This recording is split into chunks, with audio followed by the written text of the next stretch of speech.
Seri keempat Bukek Xiansu. Mutiara Hitam. Audiobook, novel silat. Cerita, Ho Ping Hu. Jilid 27. Wajah yang jelita itu bukan asing baginya, wajah yang amat dikenalnya, akan tetapi ia tidak ingat kapan dan di mana.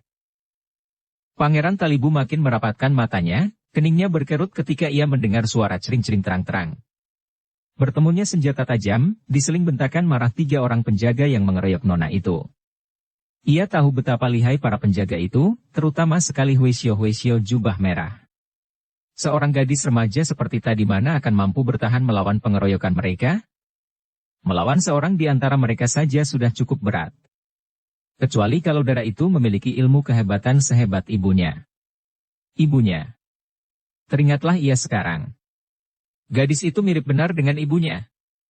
Hanya bedanya tua dan muda. Mata itu, bibir itu.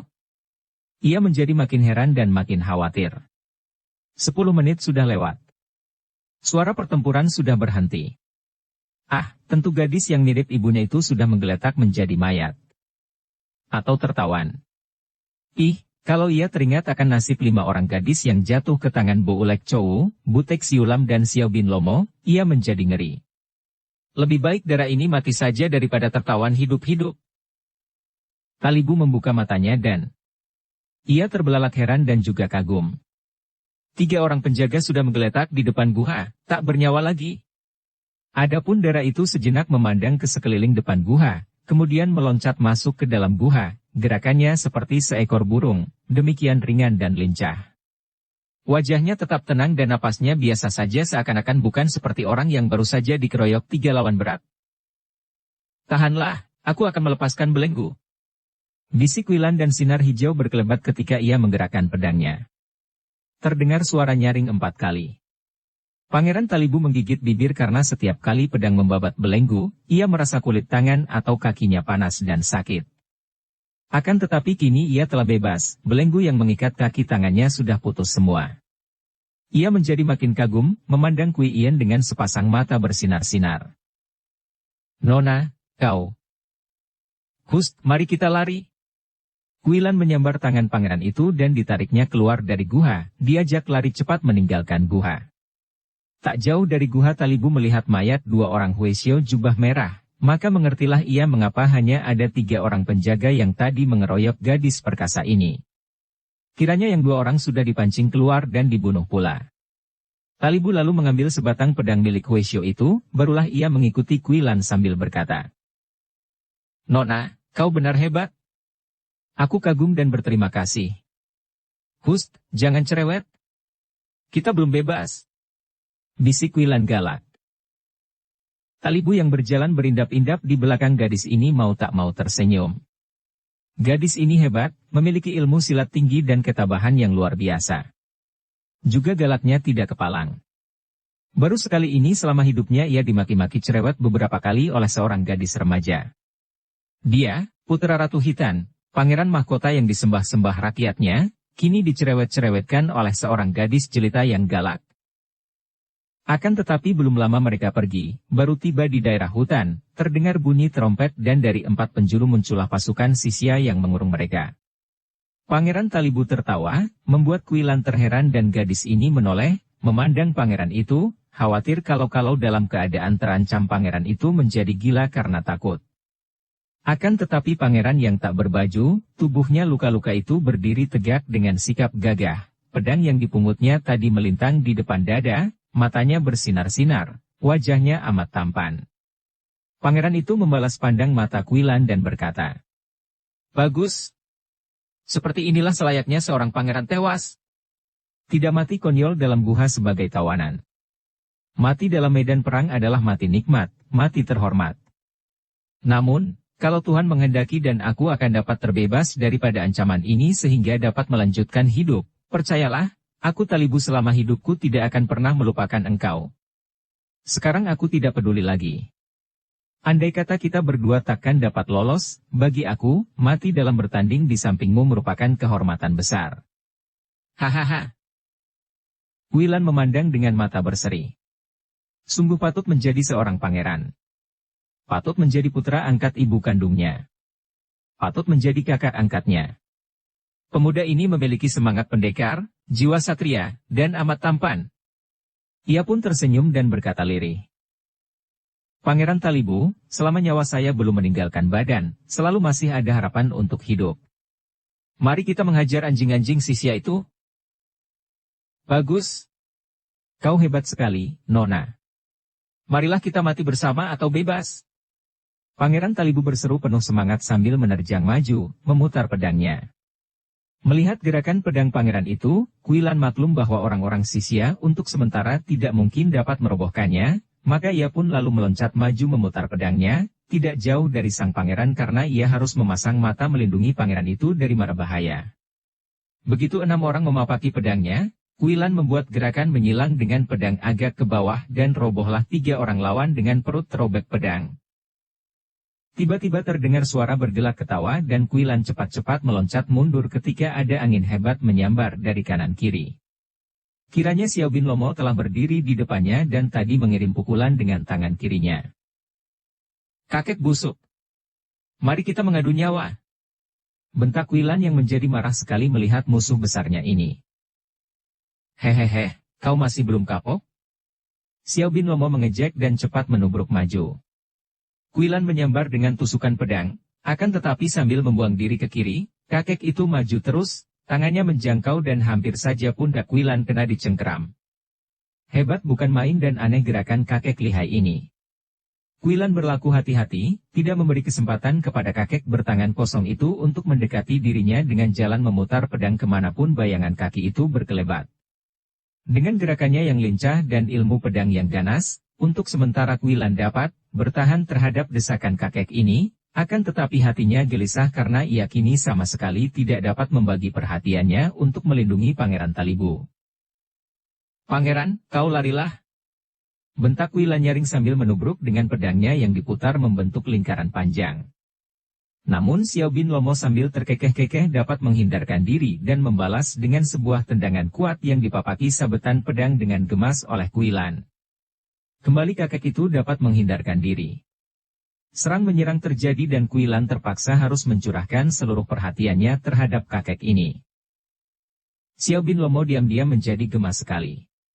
Ia ingin menangkap hidup-hidup nona ini, untuk dipersembahkan kepada Bo Lek Chou sebagai tebusan tempo hari ketika ia kehilangan gadis yang sudah menjadi tawanannya.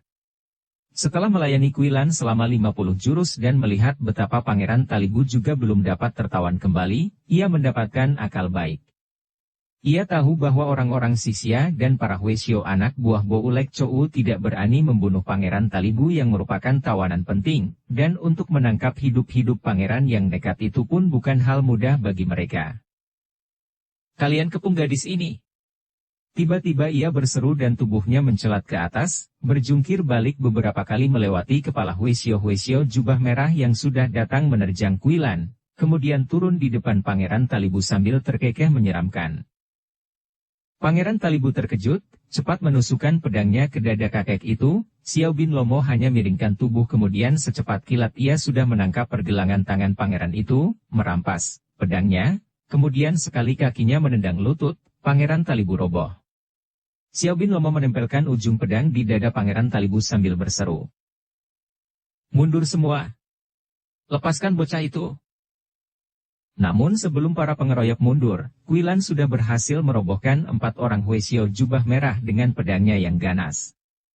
Kini ia membalik memandang ke arah suara Xiao Bin Lomo dan pucatlah wajahnya ketika melihat Pangeran Talibu sudah roboh dan ditodong pedang. Hehehe, bocah nakal. Lekas kau lepaskan pedang dan menyerah. Kalau tidak, sebelum aku mengambil nyawamu, pangeran ini akan kutusuk sampai tembus jantungnya. Kuilan ragu-ragu. Ia maklum akan kelihayan kakek itu dan harus ia akui bahwa dia sendiri belum tentu dapat mengatasinya.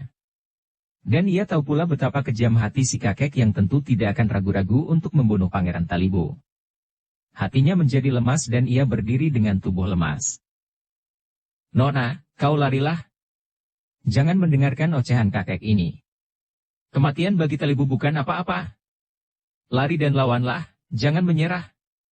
Talibu berteriak-teriak akan tetapi sebuah tendangan pada dagunya membuat ia pingsan.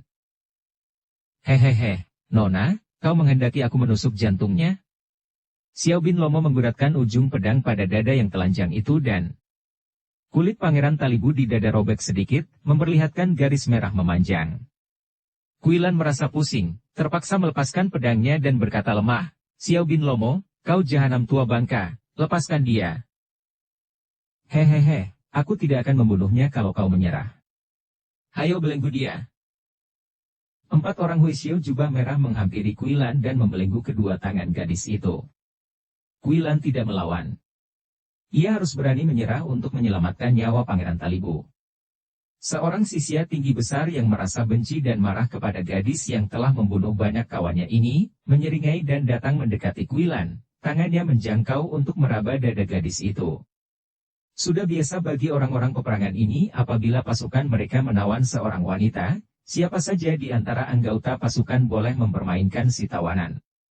Orang sisya tinggi besar ini pun tidak terkecuali. Melihat kecantikan Kuilan dan mengingat betapa gadis ini sudah menjatuhkan korban banyak di antara temannya, ia hendak menjadi orang pertama menghina dan mempermainkan gadis jelita yang lihai ini. Mundur. Namun seruan Xiao bin Lomo ini terlambat. Kalau kakek ini mau tentu saja ia akan dapat menyelamatkan orang sisya itu, akan tetapi tentu saja ia tidak sudi merendahkan diri menolong seorang prajurit sisya biasa yang baginya tidak lebih seekor kucing atau anjing. Pada saat jari tangan kurang ajar itu menyentuh dada, kaki Kuilan bergerak dengan kecepatan yang sukar diduga, tepat menghantam pusar orang sisya itu yang hanya sempat mengeluarkan suara huek. Lalu tubuhnya terlempar dan roboh tak dapat bergerak lagi. Isi perutnya berantakan karena tendangan Kuilan tadi mengandung tenaga sinkang yang hebat. Setelah menendang, gadis itu tetap tenang hanya menyapu semua orang dengan pandang mata dingin, yang agaknya bertanya atau menantang siapa lagi berani kurang ajar terhadap dirinya. Keadaan tegang dipecahkan suara ketawa Xiao bin Lomo. Hehehe, orang goblok macam dia sudah sepatutnya mampus. Hayo bawa tawaran menghadap Chowo. Ia sendiri lalu memegang dengan dan menarik Kuilan, sedangkan Pangeran Talibu yang pingsan dipanggul oleh seorang Huishio jubah merah. Haha, Bolek Chowo, memang sudah takdirnya engkau bernasib baik. Lihat siapa yang kutawan untukmu ini. Si mutiara hitam. Hahaha, kutanggung selama hidupmu belum pernah kau menikmati bunga liar sehebat ini. Kata Xiao bin Lomo kepada Bolek Chowo yang sedang duduk bercakap-cakap ditemani Butek Siulam dan Tai Lek Kawong serta Jin Kem Hoaong. Memang Bolek Chowo selain lihai ilmunya juga amat cerdik. Dalam usahanya memperluas daerah kekuasaan dan menggerakkan bangsa Sisia menyerbu kerajaan Sung, ia telah dapat pula menempel ke 5 orang Butek Mosian. Tentu saja 5 orang sakti ini suka sekali bersekutu dengan Bolek Chowo, oleh karena, kecuali Tai Lek Kawong seorang, mereka semua pun bercita-cita untuk mengangkat diri sendiri menjadi seorang yang berkedudukan tinggi. Dengan bersekutu dengan Bolek Chowo mereka mendapatkan sekutu yang kuat dengan barisan orang-orang tangguh. Xian Eng sendiri tidak bersekongkol dengan pemimpin Sisia ini karena wanita ini mempunyai cita-cita yang lebih tinggi lagi, yaitu apabila bala tentara Sisia berhasil mengalahkan kerajaan Sung, ia akan mengangkat putranya, Sumakiat, menjadi kaisar baru. Betapa tidak? Sumakiat adalah putra Sumaboan yang masih keturunan pangeran. Inilah sebabnya mengapa Kam Xian Eng menempatkan putranya di kota raja di rumah Pangeran Kiang, kemudian mengusahakan persekutuan di antara pembesar-pembesar kerajaan Sung. Adapun Butek Siulam, tokoh sakti banci itu, adalah seorang dari dunia barat yang sengaja bertualang untuk mencari kesempatan baik guna menempatkan dirinya dalam kedudukan yang tinggi. Tadinya ia hanya ingin menguasai para pengemis dan ingin menjadi raja pengemis, akan tetapi kini melihat kesempatan terbuka untuk memperoleh kedudukan yang lebih tinggi lagi, ia segera menerima penawaran Bolek Chowo untuk bersekutu dan mengerahkan barisan pengemis baju bersih untuk membantu Sisia apabila saat penyerbuan tiba. Ia yakin bahwa kalau gerakan ini berhasil, kelak ia sedikitnya tentu akan menjadi seorang pangeran. Xiao bin Lomo adalah seorang perampok sejak kecil, kini pun ia telah menjadi datuk para perampok dan bajak. Setelah terbuka kesempatan untuk memiliki jabatan atau kedudukan tinggi, tentu saja ia pun senang membantu Bolek Chowo. Ia sudah tua dan sudah waktunya hidup bergelimang kesenangan dan kemewahan, hidup dimuliakan orang sampai matinya. Ia pun mengerahkan anak buahnya, para perampok dan bajak, juga orang-orang Tian Liongpang, untuk membantu usaha Bo Ulek Chow, bahkan berjanji kelak akan bergerak dari dalam bersama para pengemis anak buah Butek Siulam. Jin Kem Hoaong sudah tentu saja mendukung usaha Bo Ulek Chow sepenuh hati. Seperti diketahui, Algojo manusia ini juga disebut Pak Sinong, Raja Sakti dari Utara, menjadi musuh kerajaan Hitan dan dianggap sebagai seorang pengkhianat bangsa Hitan. Ia pun menyatakan ingin membantu Sisya dengan janji bahwa kalau usaha Sisya ini berhasil, kelak ia akan diberi pinjam tentara dan perlengkapan untuk menyerbu Hitan dan merampas singgasana Ratu Hitan yang menjadi musuh besarnya. Hanya Tai Lek Kawong seorang yang tidak mempunyai cita-cita. Ia datang ke markas Bo Lek Chow karena terbujuk teman-temannya dan terutama sekali karena tidak mau kalah dengan 4 orang temannya yang katanya sedang mengusahakan pekerjaan penting dan besar. Ia sendiri tidak peduli siapa yang akan menjadi kaisar, akan tetapi kalau 4 orang kawannya yang tergabung dalam Butek Ngosian semua berjasa, dan ia sendiri berpeluk tangan tentu namanya akan kalah dan ia tidak patut menjadi orang pertama dari Butek Ngosian. Inilah sebabnya mengapa ia suka datang menjadi tamu Bo Ulek Chow. Akan tetapi ia tidak pernah ikut bicara tentang urusan pemberontakan, hanya menikmati hidangan yang serba lezat. Bo Ulek Chow sendiri yang cerdik juga tidak mau mengajak kakek raja monyet ini untuk merundingkan soal politik, karena ia hanya mengharapkan bantuan tenaga kakek sakti itu apabila menghadapi musuh-musuh tangguh kelak. Apalagi kalau diingat bahwa Tai Lek Kawong tidak mempunyai seorang pun pengikut atau anak buah. Kini kelima Butek Ngosian sudah lengkap sendiri di belakangnya, bahkan sudah berkumpul di markas Yanto Anio yang lebih aktif bersama puteranya untuk mengumpulkan dan memperkuat persekutuannya dengan pembesar-pembesar kota raja. Ketika Xiao Bin Lomo datang membawa tawanan mutiara hitam, ia menjadi girang dan juga terkejut mendengar laporan tentang usaha mutiara hitam untuk membebaskan Pangeran Talibu. Ia terlalu sembrono, terlalu percaya kepada alat-alat rahasia dan penjagaan anak buahnya. Ternyata masih ada yang menyelundup dan hampir saja membebaskan tawanan penting itu. Ia telah menggunakan pelbagai usaha untuk memaksa Pangeran Talibu menulis surat kepada Ratu Hitan, bahkan sudah menyiksanya, namun pangeran yang keras hati itu tetap tidak mau menuruti permintaannya. Pangeran itu ditahan dalam guha juga dalam rangka penyiksaan agar pangeran itu tunduk. Siapa kira malah hampir dibebaskan mutiara hitam. Bo Ulek Chow adalah seorang laki-laki tua. Seorang pendeta yang di waktu mudanya terlalu banyak mengejar ilmu, mengekang nafsu dan karena pada dasarnya ia memang seorang hamba nafsu, setelah tua pengekangannya jebol dan jadilah ia seorang sakti yang gila nafsu, gila perempuan. Melihat mutiara hitam yang selain muda remaja dan cantik jelita, juga lihai ilmu silatnya, ia sudah mengeluarkan air liur. Akan tetapi di samping sifatnya yang mata keranjang, ia amat cerdik dan ambisinya besar sekali untuk kedudukan yang tertinggi. Ambisi ini agaknya lebih besar daripada nafsunya, sehingga begitu melihat mutiara hitam yang jelita dan melihat Pangeran Talibu yang masih pingsan, timbul sebuah akalnya untuk menundukkan Pangeran Talibu. Bagus. Jawabnya kepada Xiao Bin Lomo sambil tertawa bergelak. Sekali ini Pinceng benar-benar berterima kasih kepadamu, Lomo. Kemudian ia berkata kepada muridnya, masukkan mereka berdua dalam kamar tahanan di belakang, jaga yang kuat jangan sampai ada kemungkinan didatangi orang luar. Setelah Kuilan dan Pangeran Talibu dibawa pergi, Bo Ulek Chow membicarakan rencananya terhadap Kuilan dan Talibu kepada 4 orang kakek sakti dan tertawalah mereka. Bahkan Tai Lek Kawong mengangguk-anggukan kepalanya yang gundul sambil berkata, "Demi iblis! Engkau benar-benar pintar sekali, Chow." Bo Ulek Chow tertawa. Memang, sesungguhnya sayang sekali melepaskan bunga ini kepada seorang sisya, sama dengan melemparkan daging pilihan untuk seekor anjing buduk. Akan tetapi, makin buruk si anjing, makin sakit hati Talibu dan makin besar kemungkinan ia menyerah. Hahaha. Hehehe, Chow. Rencanamu ini baik sekali, akan tetapi harus cepat-cepat kau laksanakan.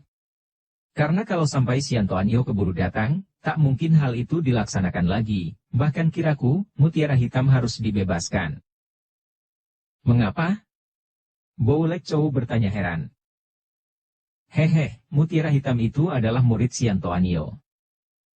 Semua orang terkejut mendengar ini. Keadaan menjadi sunyi. Bo Lek Chow mengerutkan kening lalu memandang Xiao bin Lomo. Lomo. Apa artinya ini?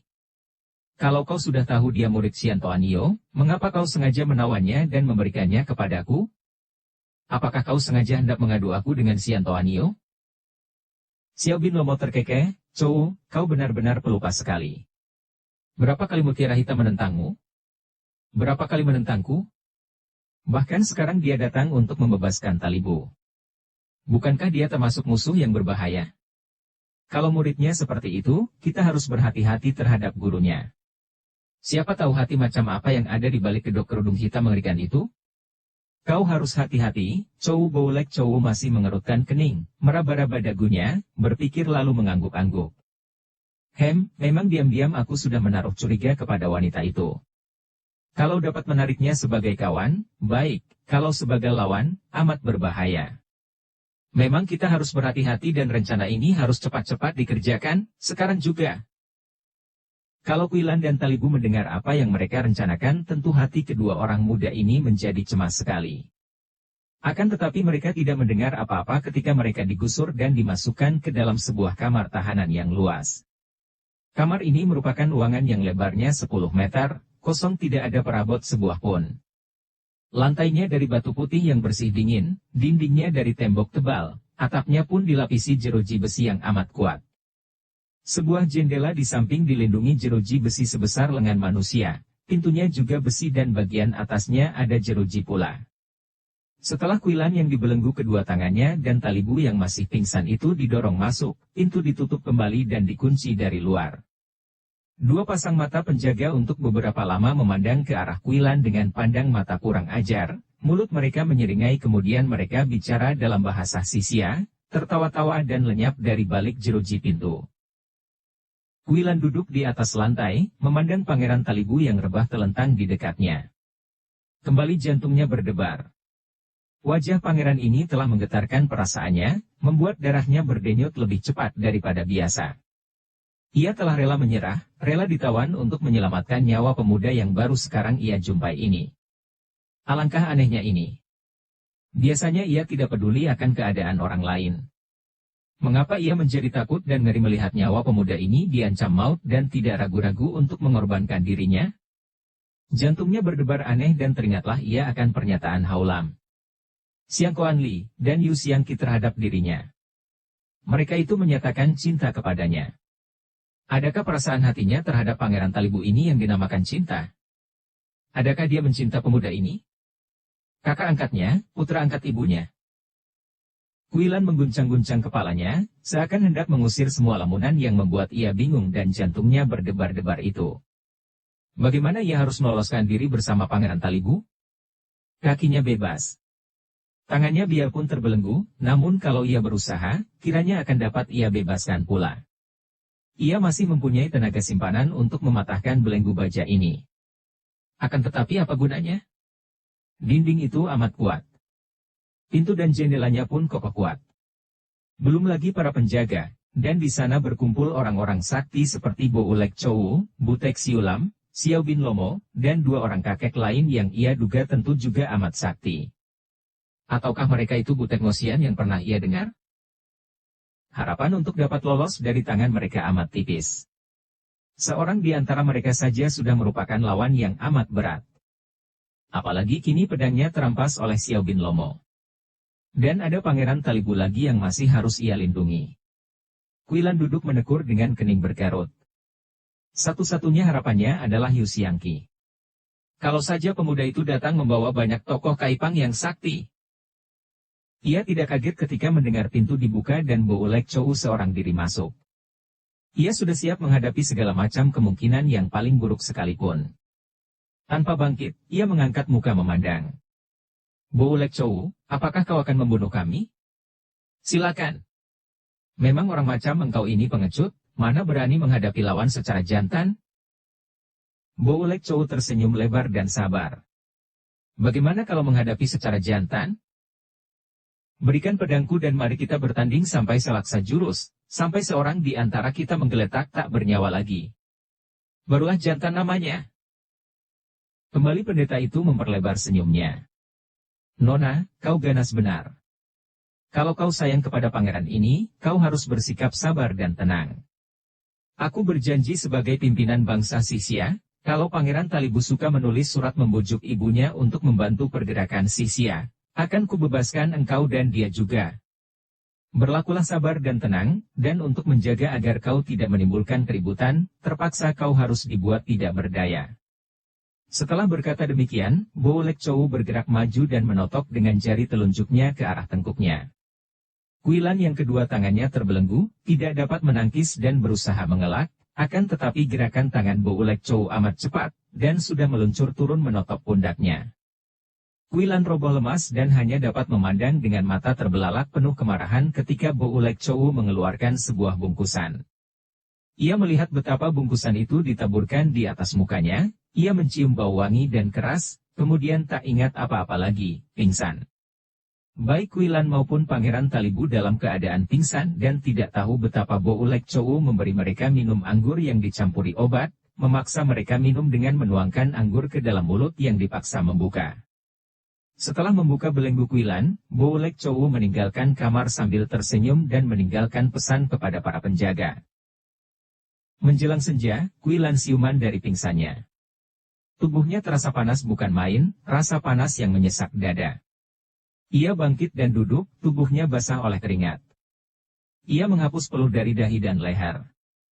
Kemudian berseru heran karena baru ia ingat bahwa kedua tangannya kini tidak terbelenggu lagi. Ia sudah bebas dari belenggu. Aneh sekali. Siapa yang membuka belenggunya? Dan mengapa begini panas?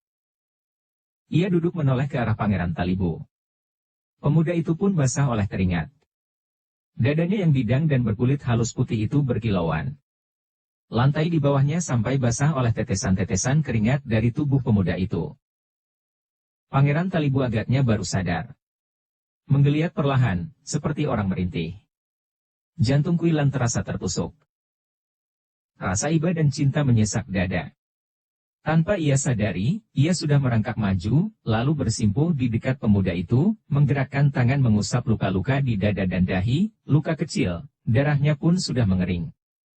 Pemuda itu membuka mata, dua pasang mata bertemu pandang, sejenak bertaut, kemudian pemuda itu bangkit duduk. Entah mengapa, pandang mata pemuda itu bagi Kuilan seperti sinar matahari yang menyilaukan matanya. Ia menunduk, tersenyum kecil, tak berani mengangkat muka. Rasa panas menjalar ke mukanya, dadanya, dan pusarnya. Sakit sekalikah luka-luka itu? Tanya Kuilan, menjadi heran sendiri mengapa suaranya begini halus dan mesra, mengapa ia menjadi begini malu, mengapa ia gemetar dan tidak berani menentang pandang mata pemuda itu. Tidak, Nona, mengapa kau menyerah? Lebih aneh lagi bagi Kuilan ketika mendengar suara ini. Mengapa suara Pangeran Talibu menggetar dan setengah berbisik? Suaranya yang baginya begitu mesra sehingga getaran suara itu menggetarkan pula hatinya, membuat Kuilan menahan isak yang menyesak di dada. Ia mengangkat muka perlahan. Kembali dua pasang mata bertemu pandang dan bertaut, lekat seperti tak dapat dipisahkan lagi.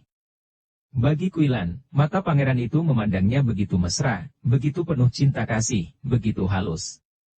Seakan-akan ada kekuatan ajaib dalam pandang mata itu yang mendorong-dorongnya atau menariknya, membuat ia ingin membuang diri ke dalam pelukan pangeran itu, membuat ia ingin merapatkan mukanya pada dada yang bidang dan berkeringat itu, ingin merasai belayan jari-jari tangan Pangeran Talibu dan mendengar bisikan-bisikan cinta di dekat telinganya. Semua keinginan yang amat besar ini membuat ia terengah-engah, menahan-nahan sekuat tenaga sampai kepalanya menjadi pening. Aku tak mungkin membiarkan kau terbunuh.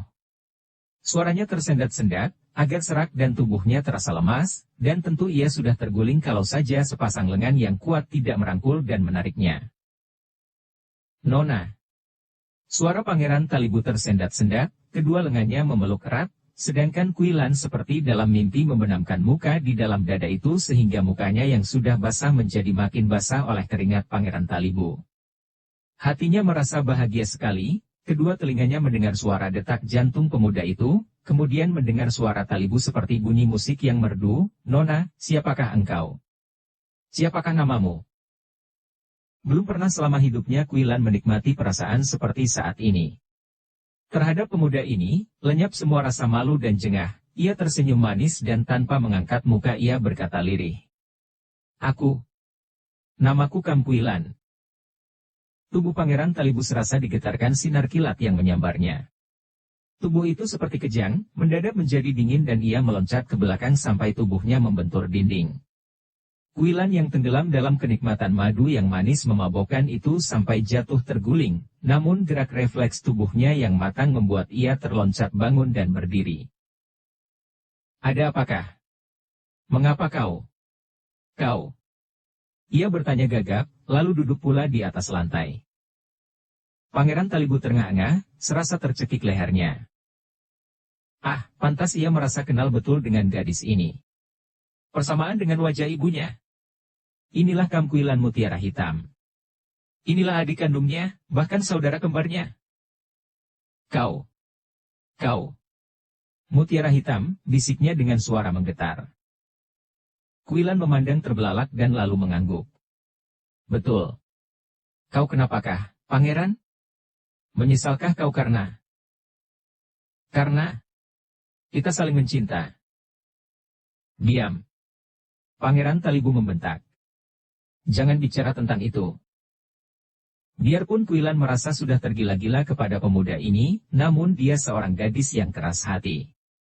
Ia mengerutkan kening dan berkata, apa? Jadi, kau tadi hanya pura-pura. Dan kau tidak cinta kepadaku? Demi Tuhan. Aku mencintamu, Mutiara Hitam. Aku cinta kepadamu seperti kepada diriku sendiri. Tapi, kau. Kenapa? Tiba-tiba Kuilan menaruh telunjuknya di depan bibir, tanda bahwa ia mencegah pemuda ini bicara karena pendengarannya yang tajam menangkap gerak kaki di luar jendela. Kemudian ia menuding ke jendela sambil menyentuh telinga sendiri. Pangeran Talibu mengangguk, maklum bahwa di luar jendela ada orang mendengar dan mengintai. Untung ia belum membuka rahasia. Kalau tadi ia katakan kepada Mutiara Hitam bahwa gadis itu adik kembarnya dan berarti Putri Ratu Hitan, tentu keadaan mereka menjadi makin berbahaya. Ia lalu merangkul dan duduk dekat Kuilan. Merasa kehangatan tubuh pemuda itu, mencium bau keringatnya, membuat tubuh Kuilan menggigil. Hawa nafsu remaja menyesakkan napasnya. Ia tidak tahu bahwa inilah akibat obat yang dipaksakan masuk ke perutnya. Demikian pula dengan Pangeran Talibu. Melihat wajah adik kembarnya yang begini cantik jelita, sepasang pipi yang halus putih kemerahan, mata yang indah bersinar-sinar, hidung yang kecil mancung dan seakan-akan menghembuskan hawa panas penuh nafsu dengan cuping hidung kembang kempis, bibir yang kecil mungil, penuh dan merah basah seakan menantang, dada yang padat dan bergelombang turun naik seperti minta dipeluk. Hampir pemuda ini tidak kuat bertahan. Keadaannya bagaikan seekor harimau kelaparan yang dihadapkan seekor kelinci gemuk. Ingin sekali langsung menerkam dan memangsanya. Akan tetapi, pengetahuan bahwa gadis jelita ini adalah adik kandungnya bahkan adik kembar yang lahir pada hari yang sama, pengetahuan ini merupakan perisai yang kokoh kuat. Ketika lengannya bersentuhan dengan lengan Kuilan, pemuda itu memejamkan mata. Seperti ada aliran yang menggetar-getar melalui kulit mereka yang bersentuhan. Naik sedu-sedan di dada pemuda ini dan cepat-cepat ia menggigit bibirnya sendiri sampai berdarah. Ia terpekik kesakitan, akan tetapi dorongan nafsu berahi dapat tertahan. Juga Kuilan dalam keadaan seperti mabok. Memang ia mabok nafsu berahi yang timbul dari obat pemberian Boulek Chowu. Kuilan adalah seorang gadis yang aneh dan sejak kecil digembleng oleh gurunya yang aneh pula. Di balik kemabukannya, masih ada kesadaran pikirannya yang merasa terheran-heran melihat sikapnya sendiri. Mengapa ia begini gila?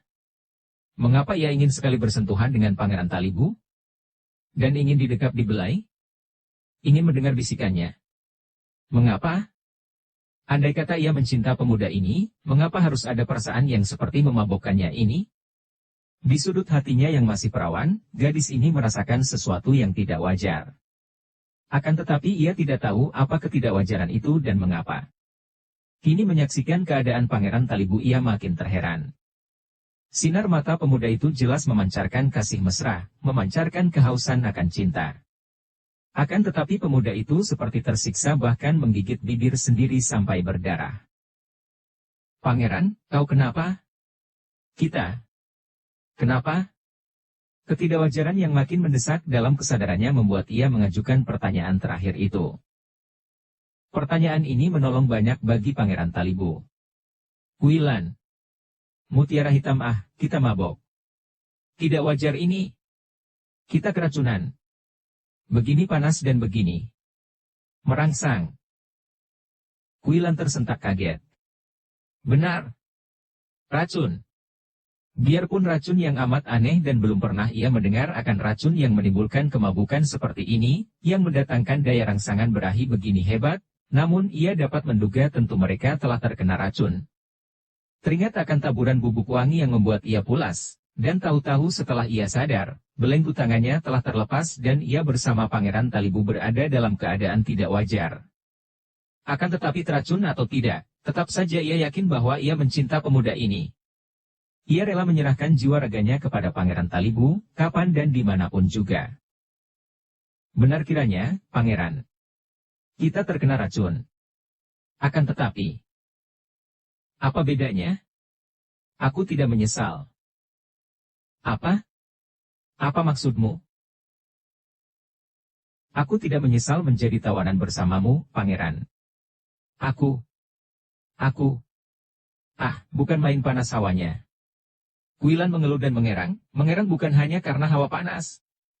Ia lalu duduk di sudut dan bersandar pada dinding, mengebut-ngebutkan bajunya bagian atas agar agak melonggar untuk mengurangi hawa panas. Gerakan gadis itu begitu menarik dan manis. Kembali Talibu memejamkan mata dan ia pun mundur di sudut yang berlawanan. Mereka kini duduk berpisah dalam jarak 10 meter. Hanya saling pandang dari jauh, saling menahan gelora berah yang membakar. Namun siksaan batin ini bagi Pangeran Talibu tidaklah seberat yang diderita Mutiara Hitam. Pangeran itu memaksakan kesadaran pengetahuannya bahwa gadis jelita itu adalah adik kembarnya sendiri. Teringat akan ini, ingin ia menangis. Menangis saking girang bertemu dengan adik kandung yang sejak terlahir dipisahkan orang. Menangis karena berduka karena begitu bertemu, mereka berdua menjadi tawanan dan keselamatan nyawa mereka di ujung rambut. Akan tetapi, semua perasaan ini merupakan penguat batinnya untuk melawan arus berahi yang tidak wajar dan yang membakar tubuhnya. Hebat memang pengaruh obat itu. Serangan yang datang dari dalam tubuh ini bukan main kuatnya. Kuilan terpaksa mempergunakan sinkang yang dikerahkannya untuk melawan hasrat yang dianggapnya gila dan tidak tahu malu. Ia menjadi lemas karena pengerahan sinkang ini dipergunakan untuk menindas hawa yang timbul dari dalam tubuh sendiri. Cuaca sudah menjadi gelap. Hal ini melegakan hati Pangeran Talibu.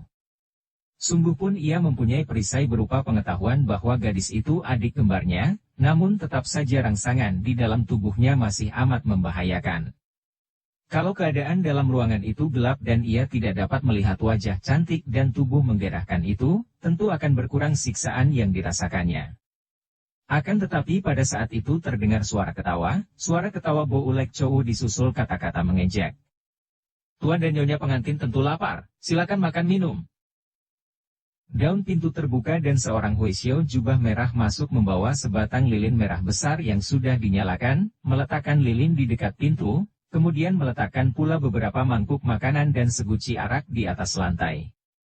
Tanpa berkata apa-apa Huisyo ini lalu keluar lagi dan mengunci daun pintu.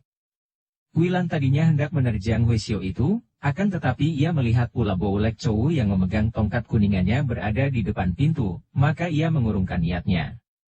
Belum saatnya untuk turun tangan, pikirnya. Kembali ruangan itu menjadi sunyi. Api lilin berkelap-kelip menerangi kamar dengan cahayanya yang kemerahan, membuat suasana dalam kamar menjadi romantis, dan indah seperti suasana kamar pengantin. "Pangeran, apakah yang kau pikirkan?" Kuilan akhirnya bertanya setelah sekian lamanya ia memandang ke arah Talibu yang duduk di sudut bersandar dinding dengan mata meram, kening berkerut dan dada turun naik bergelombang. Talibu membuka mata memandang, mata yang bersinar-sinar dan ganas penuh nafsu berahi. Mata yang melotot menyusuri tubuh Kuilan yang tanpa sadar telah membuka kancing pakaian luar sehingga tampak pakaian dalamnya yang tipis halus berwarna merah. Gadis ini telah melepaskan kancing tanpa disadarinya saking hebat serangan hawa panas. Akan tetapi keadaan pakaiannya ini membuat Talibu menjadi makin tersiksa. Pandang mata Talibu seolah-olah sudah melahap dan menelannya bulat-bulat. Apa yang kau pikirkan? Aku memikirkan kematian, jawab Talibu. Bagi pangeran ini, keadaannya merupakan siksaan batin hebat. Ia jatuh cinta atau berhasrat mencinta adik kembarnya sendiri. Berbeda dengan Quilan yang belum tahu akan rahasia itu, baginya perasaan yang merangsang terhadap pria yang ia cinta, bukanlah merupakan hal yang terlalu menyiksa batin, sungguh pun ia tahu bahwa racun membuatnya seperti mabok. Quilan tersenyum dan kembali Talibu memejamkan mata. Senyum itu demikian manisnya, seperti ujung golok menusuk jantung. Pangeran, mengapa engkau berputus asa benar? Jangan khawatir, aku bersumpah akan membelamu sampai titik darah terakhir. Kembali Talibu membuka matanya. Ia merasa terharu sekali. Ingin ia meneriakkan bahwa mereka adalah kakak adik kembar, namun terpaksa ia menahan. Kalau Boulek Chow mendengar dan tahu bahwa mutiara hitam ini pun putri Ratu Hitan, tentu pendeta murtad itu akan mempergunakan kenyataan ini untuk makin menekan Ratu Hitan agar suka membantu Xia. Tidak, ia harus memegang rahasia selama mereka masih menjadi tawanan Boulek Chow. Namun rangsang berahi sukar dikendalikan lagi. Melihat mangkuk-mangkuk di lantai, pangeran itu menjadi girang dan segera mengalihkan perhatian dengan berkata gembira. Apapun yang terjadi, sebelum mati kita harus dapat menikmati hidup. Ada makanan lebih baik dimakan, Nona? Quilan tersenyum, senang hatinya melihat pangeran itu bergembira dan baru ia merasa betapa lapar perutnya. Ia mengangguk dan mendekati mangkuk-mangkuk yang diletakkan di atas lantai.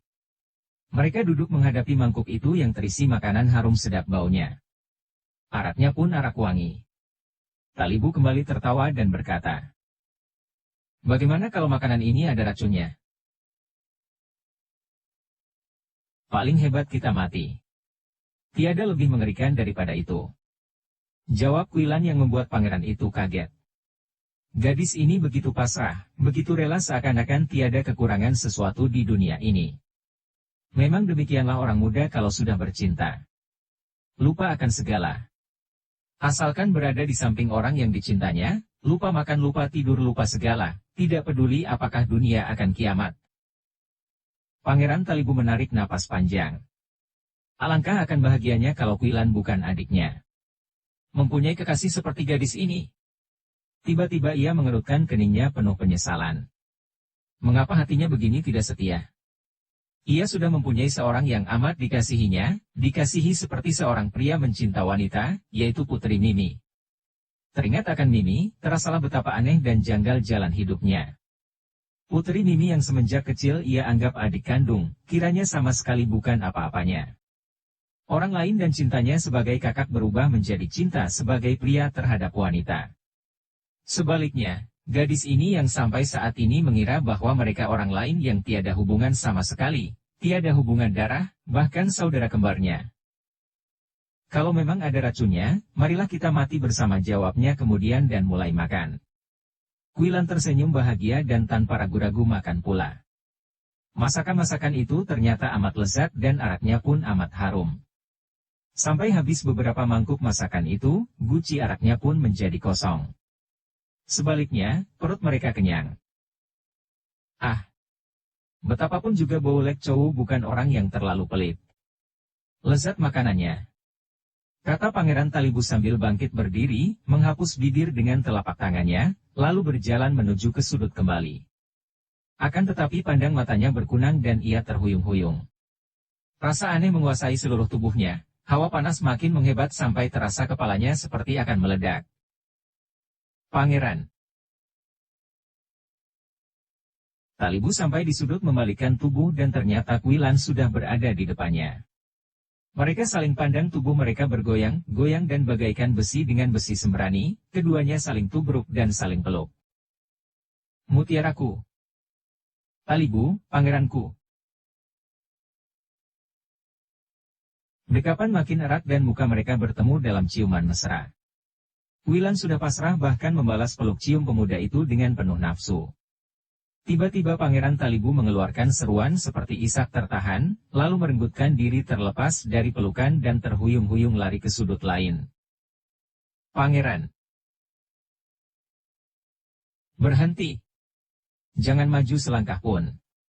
Kalau kau bergerak, mendekatku, aku akan bunuh diri. Terengah-engah Talibu berteriak. Kuilan sedang dibuai racun yang memabokkan. Di dalam makanan tadi memang diberi obat oleh Bou Lek Chou, yang membuat racun di tubuh mereka bekerja makin hebat. Bou Lek Chou yang mengintai di luar kamar menjadi penasaran sekali tadi melihat betapa obatnya belum juga berhasil, maka ia lalu mengirim makanan yang ia campur dengan obat untuk memperhebat pengaruh racun asmara itu. Melihat kekasihnya melarikan diri dan mengeluarkan ucapan seperti itu, Kuilan menjadi heran, kaget, dan juga kecewa. Ia melangkah maju sedikit dan serentak menghentikan langkahnya karena tiba-tiba Pangeran Talibu membenturkan kepalanya pada dinding. Ah, jangan. Pangeran. Aku tidak akan mendekatimu, jerit Kuilan cemas. Pangeran Talibu yang sudah putus asa karena ngeri memikirkan kalau sampai terjadi pelanggaran susila dengan adik kembarnya sendiri, dapat mendengar jerit ini dan ia menghentikan perbuatannya yang nekat. Dengan terengah-engah ia duduk di sudut ruangan itu memandang. Gadis itu terlampau cantik, apalagi di bawah penerangan lilin merah. Bentuk-bentuk yang menonjol pada tubuhnya tampak nyata antara sinar dan bayangan.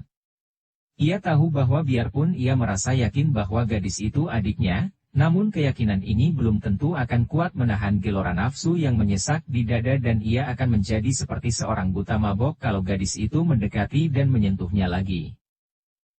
Mutiara hitam. Ini tidak baik. Kita dirangsang racun. Nafsu berahi menguasai kita. Gumamnya.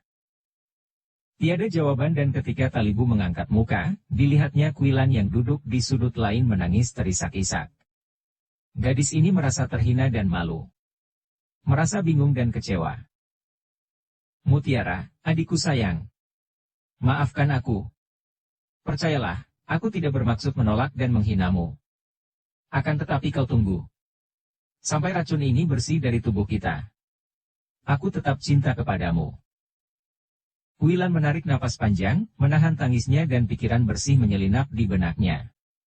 Mengapa ia harus merasa nelangsa? Jelas bahwa mereka telah keracunan, bahkan perasaan tubuhnya membuktikan bahwa makanan dan minuman tadi pun mengandung racun yang mempunyai daya rangsang hebat. Ia mencinta pemuda ini, akan tetapi tidak semestinya menurutkan rangsang nafsu berahi. Dengan pengerahan tenaga batinnya, ia bersila dan memejamkan mata, bersamadi. Melihat keadaan gadis itu, Pangeran Talibu bernapas lega dan ia pun lalu mengerahkan seluruh tenaga dalamnya untuk menindas nafsu dan bersamadi. Malam itu merupakan malam siksaan bagi Kuilan dan Talibu. Belum pernah mereka merasa tersiksa seperti malam hari itu. Tubuh yang terasa panas dengan hawa yang menggelora tidak memungkinkan mereka dapat bersamadi secara layak. Mereka gelisah sekali. Terdengar. Pangeran Talibu menggereng berkali-kali seperti harimau terluka. Tubuhnya penuh peluh. Adapun Kuilan tidak dapat dibayangkan sengsaranya. Gadis ini yang mencinta Talibu dan yang merasa yakin bahwa pemuda itu pun mencintanya, lebih hebat penderitaannya.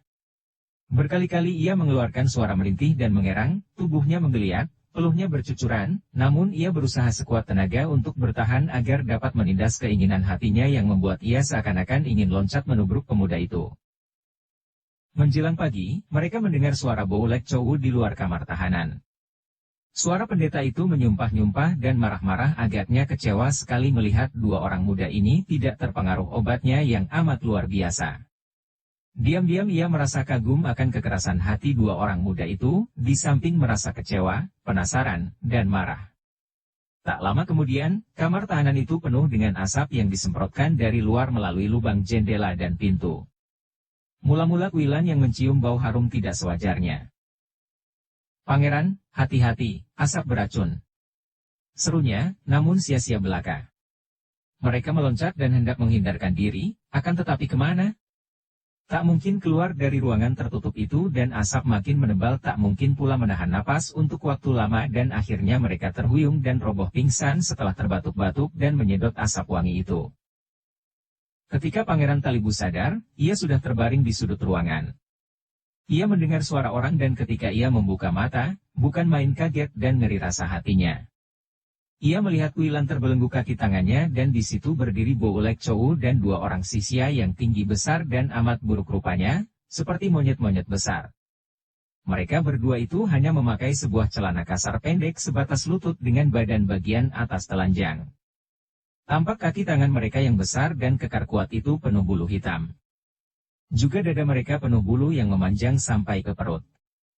Muka mereka menghitam dan kasar sekali karena bopeng bekas luka penyakit cacar. Mata mereka liar dan merah, hidung besar dengan mulut besar tampak gigi mereka besar-besar menguning. Pendeknya, dua orang raksasa sisya ini mengerikan dan buruk sekali, sedikit pun tidak mempunyai daya tarik sebagai seorang laki-laki dan mendatangkan rasa jijik. Boulek Chow memperlihatkan kertas putih dan alat tulis kepada Pangeran Talibu, lalu berkata, suaranya halus dan sopan. Pangeran, apakah sampai sekarang juga Pangeran tidak sudi menulis surat untuk Ibunda Pangeran di Khitan? Boulek Chow, percuma saja kau membujuk. Sampai mati pun aku tidak sudi. Kau boleh membunuhku, aku tidak peduli, jawab Talibu sambil bangkit duduk. Rasa panas tubuhnya masih ada, akan tetapi tidak sehebat malam tadi. Ia kini dapat melihat betapa Wilan juga sudah sadar, akan tetapi gadis itu tidak mampu bergerak karena belenggu pada kaki tangannya yang amat kuat. Gadis ini pun sama sekali tidak membayangkan takut pada pandang matanya yang lotot ke arah Boulek Chow penuh kemarahan. Pemimpin orang-orang sisya itu menyeringai dan tampak betapa muka pendeta itu kini membayangkan kekejaman hati yang dingin. Pangeran benar-benar keras hati. Mengingat bahwa kita sama-sama bangsa yang besar dan gagah perkasa, kami tidak ingin menyusahkan Pangeran. Sekarang harap Pangeran sudi memilih, menulis surat ini ataukah terpaksa pincang membunuh gadis ini. Celana kasar pendek sebatas lutut dengan badan bagian atas telanjang. Tampak kaki tangan mereka yang besar dan kekar kuat itu penuh bulu hitam. Juga dada mereka penuh bulu yang memanjang sampai ke perut. Muka mereka menghitam dan kasar sekali karena bopeng bekas luka penyakit cacar. Mata mereka liar dan merah, hidung besar dengan mulut besar tampak gigi mereka besar-besar menguning. Pendeknya, dua orang raksasa sisya ini mengerikan dan buruk sekali, sedikit pun tidak mempunyai daya tarik sebagai seorang laki-laki dan mendatangkan rasa jijik. Terbelalak mata Pangeran Talibu. Mutiara Hitam adalah adik kandungnya, adik kembarnya. Andai kata orang lain sekalipun, tak mungkin ia dapat membiarkan gadis itu tewas karena dia. Apalagi adik kembarnya, adiknya yang telah datang dengan niat menolongnya, tanpa mengetahui bahwa yang ditolong adalah kakak kembarnya. Bagaimana mungkin ia mengorbankan nyawa adik yang dicintanya ini?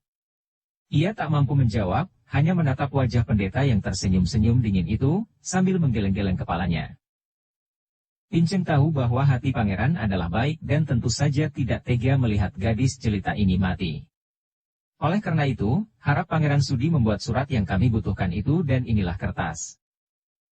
Pangeran Talibu. Jangan pedulikan dia. Boulek Chow pendeta palsu. Kau mau bunuh aku lekas bunuh. Apa kau kira aku takut mati? Pendeta tak tahu malu. Jahanam yang berkedok pendeta untuk melampiaskan angkara murka. Boulek Chow melihat perubahan pada muka Pangeran Talibu yang kini kembali mengeras, tanda bahwa pangeran itu timbul semangatnya dan tidak akan suka tunduk. Ia menjadi marah sekali kepada Mutiara Hitam. Baiklah, jangan kira bahwa kau akan begitu enak menerima kematianmu. Dan kau, Pangeran Talibu, marilah kita menyaksikan pemandangan yang amat menyenangkan. Ia memberi perintah dalam bahasa sisya kepada dua orang raksasa buruk itu. Dua orang setengah telanjang itu saling pandang, tertawa hahaha, menyeringai lebar sehingga deretan gigi besar-besar kuning dekil tampak nyata. Kemudian keduanya bermain jari mengadu untung. Si raksasa yang hidungnya pesek sekali yang menang, maka sambil mengeluarkan suara seperti binatang buas ia berlutut, girang bukan main. Si raksasa hidung besar yang kalah hanya tertawa hahihi, lalu berlutut dekat kepala Wilan dan tangannya yang besar meraih ke bawah. Bret! Sekali renggut robeklah baju Wilan, tidak hanya baju luar yang robek sama sekali, Bahkan sebagian baju dalamnya ikut robek dan tampaklah sebagian dada yang putih padat dan sebagian kulit paha yang putih bersih. Si raksasa hidung pesek kembali mendengus dan tangannya siap bergerak untuk menelanjangi calon korbannya. Jelas kelihatan betapa nafsu iblis sudah menguasainya, siap melakukan perkosaan tanpa mempedulikan orang-orang di sekelilingnya. Iblis keparat. Pangeran Talibu sudah meloncat maju dan dalam kemarahan yang meluap-luap ia menerjang dengan pukulan ke arah raksasa hidung pesek yang hendak memperkosa Quilan. Tubuhnya agak membungkuk, mukanya menjadi pucat dan lengan kanannya mengeluarkan suara berkerotokan ketika pemuda bangsawan ini mengirim pukulan ke arah kepala si raksasa hidung pesek. Inilah ilmu pukulan sakti Tohiat Chokut, racun darah lepaskan tulang, yang amat hebat dan biarpun baru dilatih setengah matang dari Ratu Yelina namun raksasa Sisya yang hanya bertenaga besar itu mana mampu menghindarkan diri. Terdengar suara, kraak, dan raksasa itu terguling dengan kepala remuk isinya. Boulek Chow mengeluarkan suara mendengus dari hidungnya, tangannya bergerak dan Pangeran Talibu terguling roboh dengan kaki seperti patah rasanya. Pukulan jarak jauh pendeta ini telah merobohkannya. Boulek Chow memberi perintah lagi dalam bahasa Sisya.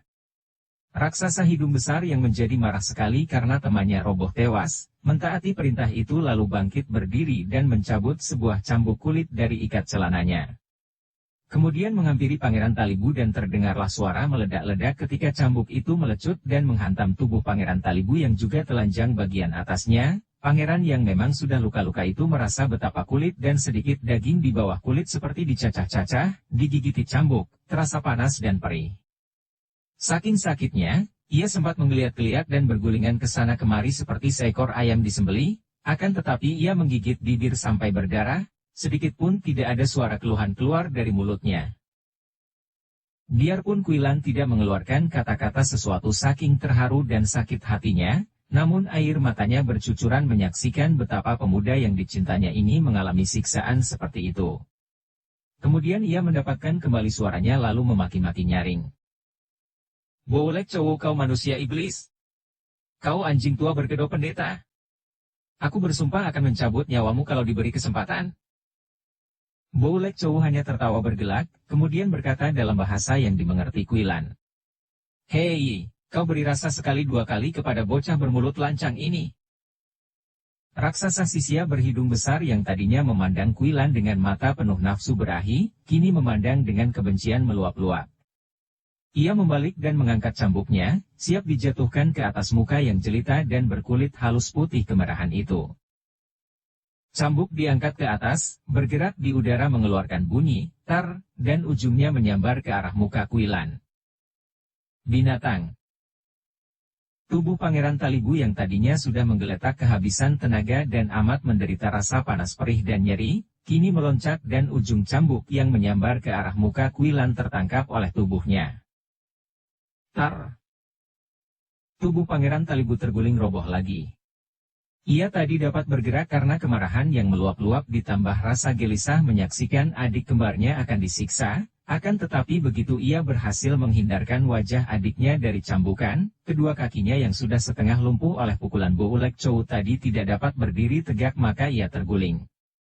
Orang Sisya tinggi besar menjadi marah. Ia lalu menggerakkan cambuknya dan kembali tubuh Talibu dihajar bertubi-tubi sampai akhirnya pemuda itu roboh pingsan. Dada dan punggungnya tertutup darah dan garis-garis biru merah. Cukup, kau anjing tolol. Jangan bunuh dia. Hajar perempuan ini kataku. Boulek Chow membentak kemudian melangkah minggir. Orang Sisya itu terkejut, maklum akan hebatnya hukuman kalau ia membuat marah pemimpin besar ini, lalu mengangkat cambuknya, menghantam sekerasnya ke arah Quilan yang rebah telentang tak mampu bergerak. Gadis ini sama sekali tidak berkedip, menanti datangnya cambuk ke muka dengan ketabahan luar biasa. Aduh. Cambuk yang sudah menyambar itu berhenti di tengah jalan bahkan lalu terlepas dari pegangan si raksasa Sisya yang roboh seperti pohon ditebang. Sebatang jarum telah menembus punggung dan terus menancap di jantungnya. Boulek Chow. Beginikah engkau memperlakukan muridku? Terdengar suara halus dingin dan muncul di ambang pintu seorang wanita berpakaian putih berkerudung hitam, Kam Sian Eng. Tangan kanannya masih mengempit tubuh Qiang Liong dan tadi dengan tangan kiri, hanya menggunakan sebatang jarum, ia telah membunuh raksasa Sisia dalam sekejap mata. Di sebelahnya tampak Sumakiat yang memondong tubuh Putri Mimi, dan di belakang dua orang ini berdiri Butek Siulam, Pak Sinong, Xiao Bin Lomo, dan Tai Lek Kawong. Empat orang tokoh sakti ini hanya tersenyum-senyum, agaknya mereka ini tidak peduli, atau bahkan gembira menyaksikan betapa kini Bo Ulek Chow agaknya akan bentrok dengan Sianto Anio. Bo Ulek Chow tentu saja tidak akan dapat menjadi seorang pemimpin bangsa Sisia kalau ia tidak cerdik dan pikirannya dapat bekerja amat cepat dan mengambil keputusan yang amat tepat, pada waktunya. Ia sama sekali tidak kelihatan terkejut atau kehilangan akal. Bahkan lalu cepat-cepat menjura kepada Kam Sian Eng, tersenyum lebar dan kemudian menghela napas panjang, menggeleng kepala dan berkata. Bersambung ke jilid 28. Dukung kami dengan subscribe, follow, like, komen dan share. Terima kasih.